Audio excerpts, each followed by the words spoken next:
For all you guys fitting up the Triton exhaust, this is the tutorial video on how to fit up the KM 3.5-inch DPF back system on the mighty MR and MQ Triton. Alrighty guys, we got the old exhaust out.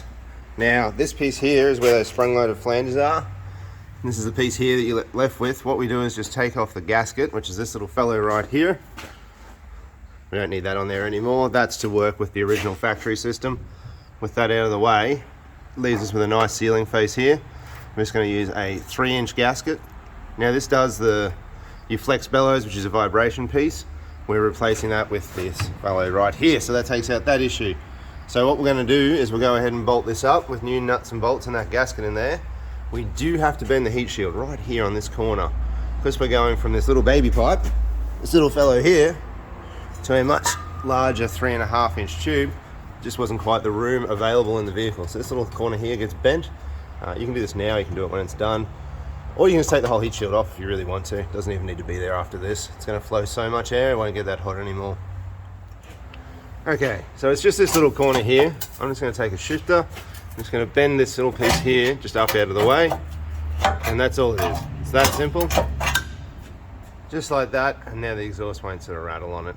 It doesn't actually touch, but it comes very close. So get it out of the way now, and that won't be a problem. Be sure to put silicone on all your gaskets. That's going to ensure that they seal nicely and that the moisture and dirt and water and whatnot you get from off-road doesn't get in there and start rusting out your gasket. This bit goes in very, very easily. We've got our gasket on the front of it with a bit of silicone like we saw.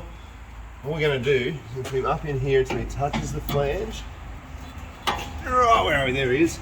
I'm going to put my hand on the flexi here and pull backwards on this one here. And sort of bend it a little bit in the middle so it goes up into this position. And then we can easily put our rubber mounts on it. That one there, that one there. And we can go ahead, put the bolts in the front, put the tailpipe on. Alright, those bolts done up, and this piece is all in. You can see where we relieve the heat shield up there. If I get the right angle, you can see it's got plenty of clearance. You can probably give it a little bit more if you felt like it, but it's not going to hit it, so we're all good there. Let's go ahead and put the tailpipe in. You don't have to silicone this joint, but it doesn't go astray. Alright, so we're going to put it up there and put this slip joint in first. I'm not worry about all the hangers. Make sure that clamp's still on the pipe. That's not going to put on afterwards. Nice tight fit. So this is what it looks like with the tailpipe in. We've got that clamp going back on up there. Like I say, do not forget that. You'll hate yourself for it. That's how that hanger looks. And the exhaust points out on an angle. You'll see from here is not straight down. It comes on this angle through here between your diff center and your shock. And we sort of direct the exhaust through here. It's the most open pathway for it. So if you've got it looking like that, you have done it correctly. Back to front, this is our fully installed system. It is very, very easy. It won't take you much. Roll around the driveway with a couple of spinners, you'll have this in no time. All you really need to remember is how to install this pipe right here, and that's simply just by putting a bit of pressure on this. Once you pull down this hanger, and that just maneuvers that into place, and just bend this shield here before you get started. That way it's going to accommodate this big 3.5-inch tube. It's quite a size upgrade.